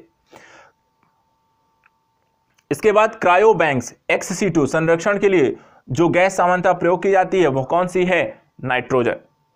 वनस्पतियों एवं जानवरों की विलुप्तप्राय प्रजातियों का संरक्षण प्राकृतिक आवास से पृथक किया जाता है, जिसे हम एक्स-सीटू संरक्षण द्वारा इसका कह सकते हैं, उनका संरक्षण किया जाता है, प्राकृतिक आवासों से पृथक किया जाता है। इसके बाद सर्वाधिक जैव विविधता पाई जाती है उष्णकटिबंधीय क्षेत्रों में। उष्णकटिबंधीय वर्षा वनों का विस्तार पाया जाता है, तो यहां पर ध्यान रखिएगा 10 डिग्री उत्तरी से 10 डिग्री दक्षिणी के बीच की स्थिति जो है वो आपकी क्या है? उष्णकटिबंधीय वर्षा वनों का क्षेत्र है। इसके बाद इन क्षेत्रों में पादप तथा प्राणियों के विकास तथा वृद्धि के लिए अनुकूलतम दशाएं पाई जाती हैं, क्योंकि इसमें वर्ष भर रहता है, क्या रहता है? उच्च वर्षा तथा तापमान यहाँ पर लगातार बड़े मात्रा में रहता है, लगातार होती है, तापमान भी रहता है, इसलिए यहाँ पर आपको किसके लिए यहाँ पे सबसे अच्छा रहता है? पादप और प्राणियों के संदर्भ में। इसके बाद कहा गया कि किसी निश्चित भौगोलिक क्षेत्र में पाए जाने वाले जीवों की संख्या अथवा उनकी विविधता को कहा जाता है जैव विविधता। जैव विविधता को कभी आपको पता करना हो कि कितनी है, कैसी है, तो वहां पर सबसे पहले ये डिसाइड करना होगा किस एरिया की डिवाइस है। तो एक पर्टिकुलर एरिया की आधार पर ही आप वहां पर उसको फाइंड आउट करोगे। ऐसा नहीं कि पूरे वर्ल्ड स्तर पे एक देखा जाएगा पर्टिकुलर किस स्थान की आपको जैव विविधता प्राप्त करनी है। इसके बाद सर्वाधिक जैव विविधता वाला उष्णकटिबंधीय वर्षावन हमने पढ़ा ही है। प्राणियों और पादपों की जातियों में अधिकतम विविधता मिलती है कहां पर? उष्णकटिबंधीय क्षेत्रों के आर्द्र वनों में सर्वाधिक विविधता पाई जाएगी। जैव विविधता में परिवर्तन होता है क्योंकि भूमध्य रेखा की तरफ यह बढ़ती जाती है। इसके बाद सर्वाधिक जैव विविधता कहां पाई जाती है? उष्णकटिबंधीय क्षेत्रों में। तो अगेन कई बार इस तरह के क्वेश्चन आपको उष्णकटिबंधीय क्षेत्र, वर्षावन और साथ ही साथ उसकी जैव विविधता के आधार पर ये क्वेश्चन पूछे गए हैं, इनको ध्यान रखना है। यहां से क्वेश्चन आपको गलत नहीं करके आना है। शांत घाटी, कश्मीर, सुरमा घाटी तथा फूलों की घाटी में से सर्वाधिक जैव विविधता किसमें पाई जाती है? आपकी साइलेंट वैली, शांत प्रदेश में यहां पर आपको पाई जाती है। शांत घाटी स्थित कहां है? तो केरल में स्थित है। इसके बाद साइलेंट वैली परियोजना जिस राज्य से संबंधित है वो कौन सा है? केरल है। फूलों की घाटी कहां स्थित है? तो उत्तराखंड में स्थित है। आर्द्र क्षेत्रों में जिसे रामसर का दर्जा प्राप्त है, चिल्का झील, लोकटक, केवलादेव तथा वूलर झील, इन सबको क्या प्राप्त है? रामसर आर्द्र भूमि स्थल के रूप में इन्हें दर्जा प्राप्त है। रामसर सूची अंतर्राष्ट्रीय महत्व की आर्द्र भूमियों की सूची है और इस सूची में वर्तमान में भारत के शामिल स्थल यहाँ पे कुल 26 हैं। अभी हाल ही में इसमें डिकोड करके कुछ और स्थलों को 6 और को जोड़ दिया गया है, इसकी संख्या यहाँ पे बढ़ गई है, 32 अराउंड हो गई है। इसको ध्यान रखें, अपडेट कर लेना है। इसके बाद रामसर कन्वेंशन के अंतर्गत रामसर स्थल है एक भोज आर्द्र स्थल है। रामसर सम्मेलन संस्थान से संरक्षण संबंध यहाँ पे है, नम भूमि के रूप में है। वेटलैंड दिवस कब मनाया जाता है? इसको ध्यान रखना है। देखिए 2 फरवरी को एक और दिवस के रूप में यहाँ पर जुड़ गया, तीसरा दिवस है। तो वेटलैंड दिवस जो मनाया जाता है वो कब मनाया जाता है? 2 फरवरी को मनाया जाता है। जैव विविधता दिवस 22 मई को मनाया जाता है। पर्यावरण दिवस जो होता है 5 जून को मनाया जाता है। भारत की सबसे बड़ी अंतर्देशीय लवणीय आर्द्रभूमि कौन सी है? कहाँ है? गुजरात में है। सबसे बड़ी अंतर्देशीय लवणीय आर्द्रभूमि कहाँ है? गुजरात में है।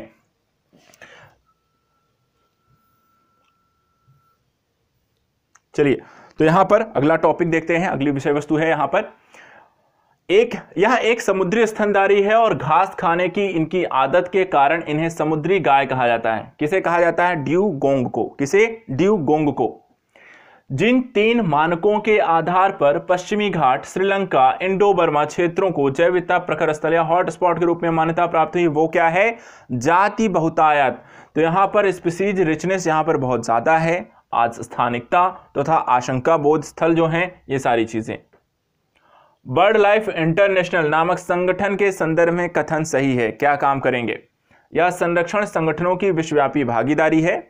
यह महत्वपूर्ण पक्षी एवं जैव विविधता क्षेत्र के रूप में ज्ञात निर्दिष्ट स्थलों की पहचान करने का कार्य करते हैं। इसके बाद जैव विविधता हॉटस्पॉट की संकल्पना यहां पर दी गई थी, किसके द्वारा? ब्रिटिश पर्यावरण नॉर्मन मायर्स के द्वारा दी गई। जैव सुरक्षा पर कार्टाजेना उपसंधि या प्रोटोकॉल के प्रकारों की प्रथम बैठक 23 से 27 फरवरी 2004 के मध्य कहां संपन्न हुई थी? मलेशिया के कुआलालंपुर में। भारत ने जैव सुरक्षा उपसंधि प्रोटोकॉल जैव विविधता पर समझौते पर हस्ताक्षर किया 23 जनवरी 2001 को। भारत ने भी यहां पर जैव सुरक्षा उपसंधि या प्रोटोकॉल पर हस्ताक्षर किए। जैव सुरक्षा उपसंधि का संबंध किससे है इस प्रोटोकॉल का? तो यहां पे आनुवांशिक रूपांतरित जीवों से रिलेटेड है। यहां पर जैव सुरक्षा उपसंधि जैव विविधता समझौते का सदस्य नहीं है। कौन नहीं है? संयुक्त राज्य अमेरिका इसका सदस्य नहीं है। जैव सुरक्षा या बायोसेफ्टी का कार्टाजेना प्रोटोकॉल कार्यान्वित किया जाता है, पर्यावरण एवं वन मंत्रालय के द्वारा इसका कार्यान्वयन किया जाता है। बलुई और लवणी क्षेत्र एक भारतीय पशु जाति का प्राकृतिक आवास है। उस क्षेत्र में उस पशु के कोई परभक्षी नहीं है, किंतु आवास ध्वंस होने के कारण उसका अस्तित्व खतरे में। यह पशु कौन सा है? भारतीय वन्य गधा। इसके बाद जैव विविधता पर संयुक्त राष्ट्र सम्मेलन के दलों का 10वां सम्मेलन आयोजित किया गया था। कहां आयोजित किया गया? नगोया में। जैव विविधता पर संयुक्त राष्ट्र सम्मेलन के दलों का 11वां सम्मेलन COP 11 18 से 19 अक्टूबर 2012 के मध्य आयोजित किया गया। कहां पे आयोजित किया गया? हैदराबाद, भारत में आयोजित किया गया। यूएन की रेड प्लस प्रोग्राम की समुचित अभिकल्पना और प्रभावी पर्यावरण महत्वपूर्ण रूप से योगदान दे सकते हैं। किसमें दे सकते हैं? जैव विविधता का संरक्षण करने में, वन्य जीव पारिस्थितिकी की समुत्थानशीलता में तथा गरीबी को कम करने में यूएन रेड लिस्ट की यहां पर ये सूची जो प्रोग्राम है ये आपको यहां पर फायदेमंद कर सकती है। इसके बाद 2 महत्वपूर्ण नदियां, ठीक है, अब यहां पर इसको ध्यान से समझिएगा। 2 महत्वपूर्ण नदियां जिनमें से एक का स्रोत झारखंड में है जो उड़ीसा में दूसरे नाम से जानी जाती है, तथा दूसरी जिसका स्रोत उड़ीसा में है, समुद्र में प्रवाह करने से पूर्व एक ऐसे स्थान पर संगम करती है जो बंगाल की खाड़ी से कुछ ही दूर पर है। यह वन्य जीवन तथा जैव विविधता का प्रमुख स्थल और इसे सुरक्षित क्षेत्र। वह स्थल क्या है? भितरकनिका। इतना बड़ा एक टॉपिक, उसका एक छोटा सा आंसर। तो यहां पर इन सारी चीजों को आप देखिए, इससे भी बड़ा एक और ऐसे ही क्वेश्चन एक और इन्होंने बनाया, एक बड़ा सा क्वेश्चन यहां पर जनरेट किया। प्रकृति एवं प्राकृतिक संसाधनों के संरक्षण के लिए अंतरराष्ट्रीय संघ अर्थात IUCN, उसका फुल फॉर्म बाकी दिया हुआ है, तथा वन्य प्राणी जाति एवं वनस्पति जाति की संकटापन्न स्पीसीज के अंतरराष्ट्रीय व्यापार पर कन्वेंशन, जिसको हम कहते हैं convention on international trade in endangered species of wild fauna and flora sites के संदर्भ में सही है। क्या सही है? अब उसके बारे में देखिए। पहले इतना बड़ा क्वेश्चन के कई बार बहुत छोटे, कई बार बहुत बड़े क्वेश्चन पूछ जाते हैं। तो इस क्वेश्चन का देखिए आंसर क्या है। IUCN प्राकृतिक पर्यावरण के बेहतर प्रबंधन के लिए विश्व भर में हजारों क्षेत्र परियोजनाएं चलाता है, ठीक है। साइट्स उन राज्यों पर वैध रूप से आबद्ध कर है जो इनमें शामिल हुए हैं, लेकिन यह कन्वेंशन राष्ट्रीय विधियों का स्थान नहीं लेता है, ठीक है। तो ये चीजों को क्लियर रखिएगा। एक चीज और, IUCN एक अंतरराष्ट्रीय संगठन है जो प्रकृति संरक्षण में प्राकृतिक संसाधनों के सतत प्रयोग के क्षेत्र में कार्यरत है। यह अंग नहीं है। किसका नहीं है? ये संयुक्त राष्ट्र का अंग नहीं है, इसको ध्यान रखिएगा। IUCN जो है एक अंतरराष्ट्रीय संगठन तो है, लेकिन ये संयुक्त राष्ट्र के अंतर्गत कार्य नहीं करता, ना ही इसका कोई ये अंग है। दूसरा क्वेश्चन पूछा रहा है कि पारितंत्र एवं जैव विविधता का अर्थतंत्र नामक पहल के संदर्भ में सही है। क्या सही है? तो अच्छा खासा यहाँ डिटेल से बताया गया है। क्या? देखिए, यह एक विश्वव्यापी पहल है जो जैव विविधता के आर्थिक लाभों के प्रति ध्यान आकर्षित करती है और साथ ही यह ऐसा उपागम प्रस्तुत करता है जो पारितंत्रों और जैव विविधता के मूल्य की पहचान, निर्देशन, अधिग्रहण में निर्णयकर्ताओं की सहायता कर सकता है। तो इन सारी चीजों को लेकर यहां पे ये कार्य करता है। इसके बाद है टीव। ठीक है, टीव संयुक्त राष्ट्र पर्यावरण कार्यक्रम के अंतर्गत कार्य करने वाली संस्था है और इसका कार्यालय कहां स्थित है? तो इसका कार्यालय है जिनेवा, स्विट्जरलैंड में टीव का यहां पे कार्यालय है। एक और यहां पे जीव का नाम दिया गया है और इससे संबंधित क्वेश्चन पूछा गया, सिंह पुच्छी वानर मैकॉक, ठीक है, अपने प्राकृतिक आवास में पाया जाता है। तो अब इसका प्राकृतिक आवास कहां है? तमिलनाडु, केरल और कर्नाटक का जो क्षेत्र है वो इसके प्राकृतिक आवास के तौर पे हम इसे जानते हैं। भारत में प्राकृतिक रूप से पाए जाते हैं, क्या पाए जाते हैं? काली गर्दन वाले जो सारस होते हैं वो भारत में प्राकृतिक रूप से पाए जाते हैं। कहाँ? और इसके अलावा कृष्णप्रिय सारस है, उड़न गिलहरी है, कांदली है, हिमतेंदुआ है, ये सारी चीजें। चीता को भारत से विलुप्त घोषित किया गया था कब? 1952 में ही भारत से चीता विलुप्त हो चुका है। भारत में चीते यहां पर आपको नहीं पाए जाते हैं। तो इस तरीके से यहां पर आपने जैव विविधता का जो कॉन्सेप्ट हम पढ़ रहे थे वहां पर हमने इसको देख लिया है। अब इसके बाद अगला जो कॉन्सेप्ट यहां पे आता है वो है आपको ग्रीन प्रभाव को लेकर। तो हरित गृह प्रभाव और जलवायु परिवर्तन पे इसका क्या असर पड़ता है उसके बारे में यहां पर हम इसको देखेंगे। ठीक है, जस्ट मिनट। तो हम बात कर रहे थे कि यहाँ पर ओजोन परत को लेकर, क्योंकि ओजोन परत लगातार एनवायरनमेंट का सबसे ज़्यादा जो इफेक्ट आपको पड़ता हुआ दिखाई देता है, ह्रास का भी कारण बनता है। तो ओजोन परत को लेकर हम यहाँ पर चलिए डिस्कस करते हैं। इससे रिलेटेड किस तरह के क्वेश्चन आपको बनते हुए दिखाई देते हैं, पिछले कुछ सालों में यहाँ पूछे गए हैं। सबसे पहले ओजोन परत मुख्यतः यहाँ अवस्थित रहती है, कहाँ स्थित है? स्ट्रेटोस्फीयर में रहती है। स्ट्रेटोस्फीयर जिसको हम समताप मंडल के नाम से भी जानते हैं, के निचले हिस्से में पृथ्वी से लगभग 10 से 50 किलोमीटर की ऊंचाई पर यह स्थित और आपको मिल जाती है। इसके बाद ओजोन परत पृथ्वी से करीब कितनी ऊंचाई पर है? 20 किलोमीटर की ऊंचाई पर यहां पर अवस्थित है। क्लोरोफ्लोरोकार्बन के लिए सत्य नहीं है। क्या सत्य नहीं है? ग्रीन हाउस प्रभाव में योगदान नहीं देती है, ऐसा नहीं है। CFC एक बड़ा इंपैक्ट रखती है यहां पर आपको। क्लोरीन, फ्लोरीन, कार्बन के मानव निर्मित यौगिक हैं जिसे हम कहते हैं CFC।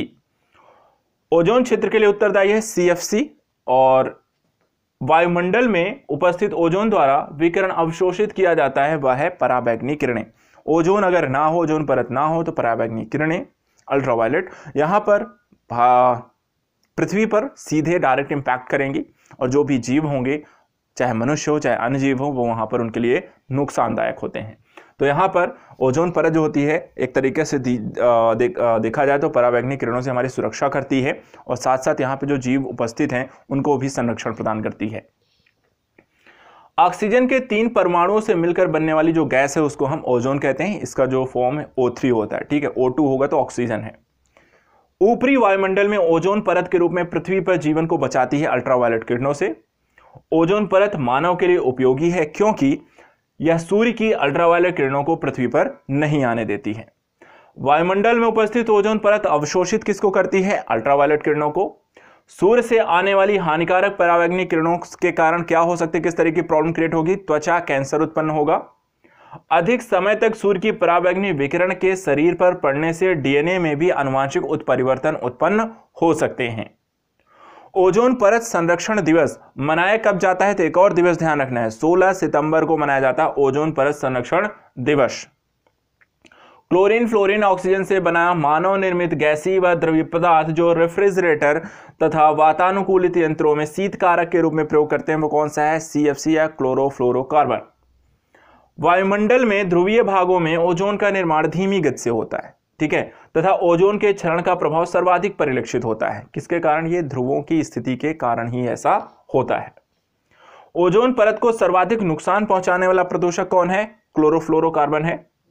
वायुमंडल में जिसकी उपस्थिति से ओजोनोस्फीयर में ओजोन परत का क्षरण होता है वो क्या है? क्लोरोफ्लोरोकार्बन के कारण ऐसा होता है।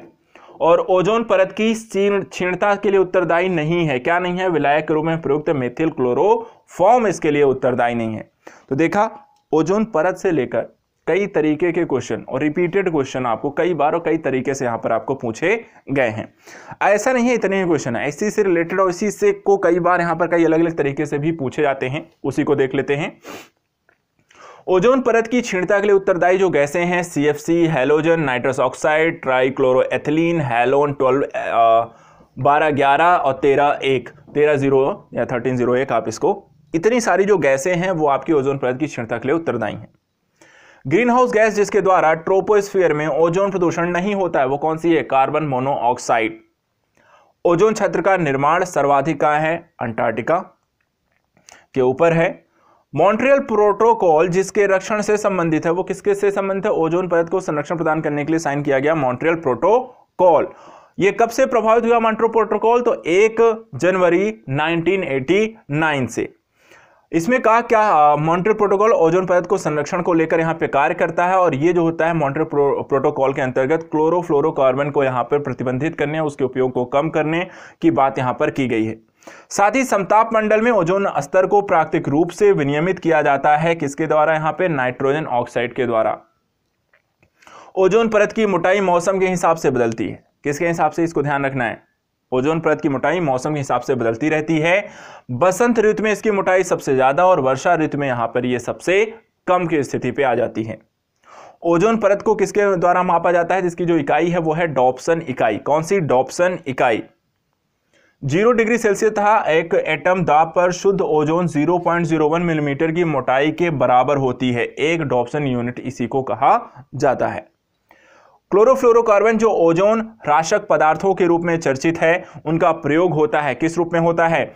सुघट्य फोम के निर्माण में, एरोसॉल कैन में, दाबकारी एजेंट के रूप में, तथा कुछ विशिष्ट इलेक्ट्रॉनिक अवयवों की सफाई करने के रूप में हम यहाँ पर क्लोरोफ्लोरोकार्बन और का यहाँ पर ज्यादातर हम प्रयोग करते हुए इसको दिखाई देते हैं। इसके बाद एक अत्यधिक स्थायी यौगिक को जो वायुमंडल में 80 से 100 वर्षों तक बनी रह सकती है वो क्या है? क्लोरोफ्लोरोकार्बन। 1-2 साल में नष्ट भी नहीं होती है, लंबे समय तक वायुमंडल में बनी रहती है। इसके अलावा क्लोरोफ्लोरोकार्बन, हैलोन्स तथा कार्बन टेट्राक्लोराइड तीनों ही पदार्थ हैं ओजोन रिक्ति कारक के रूप में ये होते हैं, अर्थात इनको नुकसान पहुंचाने का, ओजोन को नुकसान पहुंचाने का कार्य करते हैं। सीएफसी, हैलोन्स तथा अन्य ओजोन रिक्तीकरण रसायन जैसे कार्बन टेट्राक्लोराइड के उत्पादन पर रोक लगाई गई किसके द्वारा? मॉन्ट्रियल प्रोटोकॉल के माध्यम से इसको बंद किया गया। इन पर प्रतिबंध लगाया गया कि इनका प्रयोग अब नहीं किया जाएगा और ना ही इनका उत्पादन किया जाएगा। अंटार्कटिका क्षेत्र में ओजोन छिद्र का बनना चिंता का विषय है। इस छिद्र के बनने का संभावित कारण है विशिष्ट ध्रुवीय वाताग्र तथा समतापीय मंडल बादलों की उपस्थिति तथा क्लोरोफ्लोरोकार्बन का अंतर्वाह। इन सारे कारणों से ही आपकी ओजोन परत लगातार क्षीण हो रही है और उसका नुकसान भी होता है। ऐसा माध्यम जहां क्लोरीन यौगिक ओजोन परत का विनाश करने वाले क्लोरीन कणों को परिवर्तित हो जाते हैं वो है ध्रुवीय समतापीय मंडल बादल। ये भी यहां पर इसके संदर्भ में आपको देखा जाता है। तो इस तरीके से यहां पर ओजोन परत को लेकर काफी सारे जो टॉपिक यहां पर हैं उसको हमने यहां पर देख लिया है। इसके बाद फ्रिजों में जो भारी गैसें पाई जाती हैं, ठीक है, फ्रिजों में जो भारी गैस भरी जाती है वो क्या होती है? मेफ्रॉन होती है। प्रशीतक के रूप में बड़े संयंत्रों में प्रयुक्त होती है। क्या प्रयुक्त किया जाता है? अमोनिया प्रयोग किया जाता है। सर्वप्रथम वर्ष 1985 में टोटल ओजोन मैपिंग स्पेक्ट्रोमीटर की मदद से अंटार्कटिका के ऊपर ओजोन छिद्र का पता लगाया गया। किसके माध्यम से पता लगाया गया? ब्रिटिश दल ने पता लगाया। साथ ही यहां पर तिब्बत पठार के ऊपर वर्ष 2005 में ओजोन आभा मंडल ओजोन का पता लगाया गया, और यह पता किसके द्वारा लगाया गया? GW केंट मूर ने इसका पता लगाया। मनुष्यों में खांसी, सीने में दर्द उत्पन्न करने के साथ साथ फेफड़ों को भी क्षति पहुंचा सकती है। क्या क्षति पहुंचा सकती है? ओजोन की यहां पर उच्च सांद्रण की स्थिति। अब यहां पर एक कथन कारण करके भी आपको क्वेश्चन पूछे जा सकते हैं। जैसे कथन कारण करके आया है ओजोन जैविक जीवन के लिए परम आवश्यक है और ओजोन परत पृथ्वी को उच्च ऊर्जा विकिरण से संरक्षित करता है। तो AR दोनों सही हैं और RA की सही व्याख्या भी कर रहा है। एक और क्वेश्चन यहां पे पूछा गया कि सूर्य के उच्च आवृत्ति के पराबैंगनी प्रकाश की 93.99% अवशोषित कर लेती, जो पृथ्वी पर जीवन के लिए हानिकारक है। क्या? ओजोन परत के द्वारा यहां पे इसे अवशोषित कर लिया जाता है। एक और क्वेश्चन है कि ओजोन का अवक्षय करने से पहले पदार्थों के प्रयोग पर नियंत्रण करने और उन्हें चरणबद्ध रूप से प्रयोग बाह्य करने या फेजिंग आउट के मुद्दे को कौन संदर्भित करता है? मॉन्ट्रियल प्रोटोकॉल यहां पर इसको लेकर यहां पे चर्चा करता है। इस तरीके से यहां पर हमने देख लिया जो टॉपिक आपके रिलेटेड हरित गृह प्रभाव से रिलेटेड हैं। अब अगला जो टॉपिक है वहां से भी आपको काफी सारे क्वेश्चन यहाँ पे बनते हुए आपको दिखाई देते हैं वन एवं वन्य जीवों को लेकर, तो इसको लेकर भी यहाँ पर हम टॉपिक देख लेते हैं। जैसे क्वेश्चन है, चमोली के रैणी गांव में वन कटाई के विरोध में चलाया गया आंदोलन का नेतृत्व किसके द्वारा किया गया? तो गौरी देवी के नेतृत्व में किया गया। दूसरा क्वेश्चन, जिस पारिस्थितिकी तंत्र में पौधों का जैविक पदार्थ अधिकतम है वो कौन सा है? उष्णकटिबंधीय वर्षा वन। अधिकतम पादप विविधता पाई जाती है, कहां पाई जाएगी? उष्णकटिबंधीय सदाबहार वनों में। यदि हम घड़ियाल को उनके प्राकृतिक आवास में देखना चाहते हैं तो जिस स्थान पर जाना सही होगा वह कौन सा है? चंबल नदी में। तीसरा नेक्स्ट है, भारत में यदि कछुए की एक जाति को वन्यजीव संरक्षण अधिनियम 1972 की अनुसूची 1 के अंतर्गत संरक्षित घोषित किया गया तो इसका निहितार्थ क्या है? इसको क्या माना जाएगा? इसका मतलब हुआ कि इसे संरक्षण का वही स्तर प्राप्त हो जैसा कि बाघ को प्राप्त हुआ है। इसके बाद वन्यजीव सुरक्षा अधिनियम 1972 के अनुसार किसी व्यक्ति द्वारा विधि द्वारा किए गए कतिपय उपबंधों के अधीन होने के सिवाय जिस प्राणी का शिकार नहीं किया जा सकता वो क्या है? घड़ियाल। भारतीय जंगली गधा एवं जंगली भैंस, इन सारी चीजों का आप यहां पे शिकार नहीं कर सकते हैं। इसके बाद एक क्वेश्चन आता है कि जलवायु के प्रमुख घटक जो झारखंड राज्य के वन क्षेत्र की जलवायु को प्रभावित करते हैं वो है जंगल की आग। जंगल की आग जब भी लगती है तो वहां के एनवायरनमेंट को पूरी तरीके से चेंज करके रख देती है। झारखंड राज्य में जंगलों को सुरक्षित वन के रूप में वर्गीकृत करने का उद्देश्य बिना अनुमति सभी गतिविधियों पर प्रतिबंध लगा देना। भारत का वह राज्य जहां सर्वप्रथम मुख्यमंत्री जन वन योजना का प्रारंभ किया गया वो भी कौन सा है? झारखंड है। सदाबहार वन कहां पाए जाते हैं? तो पश्चिमी घाट में पाए जाते हैं। उत्तर पूर्व भारत और अंडमान एवं निकोबार द्वीप समूह के 200 सेंटीमीटर से अधिक औसत वर्षा वाले क्षेत्रों में पाए जाते हैं। कैसे वन पाए जाएंगे? उष्णकटिबंधीय सदाबहार वनों का विस्तार ऐसी ही परिस्थितियों में आपको देखा जाता है। इसके बाद विश्वतीय वनों की अद्वितीय विशेषताएं क्या होती हैं? कई बार इस तरह क्वेश्चन पूछा कि विश्वतीय वनों से संबंधित निम्नलिखित में कौन से तथ्य सही या गलत हैं, उनके बारे में पढ़िए और बताइए। तो देखिए यहाँ पे क्या क्या है। पहला, ऊंचे घने वृक्षों की विद्यमानता जिनके किरीट निरंतर विद्यमान बनाते हैं। बहुत सी जातियों का सहअस्तित्व होना। अधिपादपों की असंख्य किस्मों की विद्यमानता होने की स्थिति अगर कहीं आप देखते हैं तो वो क्या होंगे? विश्वतीय वन कहलाएंगे। विश्वतीय वन में वर्षा कौन सी कितनी होती है? 200 सेंटीमीटर से अधिक होती है। विश्व भर की लगभग 80% जैव विविधता भी आपको विश्वतीय वनों में ही देखने को मिलती है, अर्थात सर्वाधिक जैव विविधता वाले जो क्षेत्र हैं वो कौन से क्षेत्र हैं? विश्वतीय वन ही होते हैं। इसके अतिरिक्त भारत में उपयुक्त पारिस्थितिक संतुलन बनाए रखने के लिए वनाच्छादन हेतु न्यूनतम संस्तुति भूमि कितनी है? 33%। टोटल भूमि का 33% क्या होना चाहिए? वनीय क्षेत्र होने चाहिए। राष्ट्रीय वन नीति भारत में कुल भौगोलिक क्षेत्र के कितने प्रतिशत पर वन रखने का लक्ष्य है? वही है 33% या 1/3। राष्ट्रीय वन नीति 1952 के अनुसार जो वन का संवर्ग नहीं है, कौन सा? राष्ट्रीय उद्यान को वन नहीं कहा जाएगा। वनों को वर्गीकृत किया गया है किस रूप में? संरक्षित वन, राष्ट्रीय वन, ग्राम वन और वृक्ष भूमि। इन सारी चीजों को हम यहां पर क्या कहेंगे? वन कहेंगे। और ये किसके अंतर्गत कहा गया है? राष्ट्रीय वन नीति 1952 के अंतर्गत इसे वर्गीकृत किया गया है। इसके बाद देहरादून स्थित भारतीय वन संरक्षण विभाग उपग्रह चित्रण के माध्यम से वन स्थिति रिपोर्ट जारी करता है। कब जारी करता है? प्रत्येक 2 वर्ष में इसे जारी किया जाता है। भारत में निर्वनीकरण का प्रभाव नहीं है, नगरीकरण। ठीक है। जो एक बार उपभोग होने के बाद पुनः उपयोग में लाए जा सके वो क्या है? नवीकरणीय संसाधन। वनों से पर्यावरण की गुणवत्ता पाई जाती है क्योंकि वन पर्यावरण से कार्बन डाइऑक्साइड तथा अवशोषण मुक्त करते हैं। और क्या वहां पे मुक्त करते हैं? कार्बन डाइऑक्साइड लेते हैं, ऑक्सीजन छोड़ते हैं, और इसलिए यहाँ पे जो वन जो होते हैं वो पर्यावरण को नुकसान नहीं पहुंचाते हैं बल्कि यहाँ पे जैव विविधता को बेहतर करने के दृष्टिकोण से अपना योगदान भी देते हैं। तो इस तरीके से वनों से संबंधित जो प्रमुख टॉपिक्स थे, उससे रिलेटेड जो प्रमुख क्वेश्चन थे जो बन रहे हैं वो भी हमने यहाँ पर देख लिया है। तो आज के यहाँ पे इस टॉपिक में इतना ही रखते हैं। कुछ और भी टॉपिक हैं प्रदूषण से रिलेटेड टॉपिक रह गया है आपका, जो 3-4 टॉपिक आपके रह गए हैं, तो नेक्स्ट वीडियो में हम उसको भी वहां पर कंप्लीट कर लेंगे। आज के लिए इतना ही, मिलते हैं इसी फॉर्मेट को लेकर, क्योंकि यहां पर देखिए आपके कॉन्सेप्ट सभी तरीके से हम इसे कवर करने की कोशिश कर रहे हैं, और आई थिंक सो यहां पर आपके जो नेक्स्ट वीडियो है वो अगले दिनों में मिल जाएंगे, और उसके साथ ही साथ आपका पूरा एक रिवीजन प्रोसेस यहां पर कंप्लीट हो जाएगा। तो आज के लिए इतना ही, थैंक यू सो मच, मिलते हैं नेक्स्ट वीडियो में बाकी सारे कॉन्सेप्ट और टॉपिक्स को लेकर। Good luck.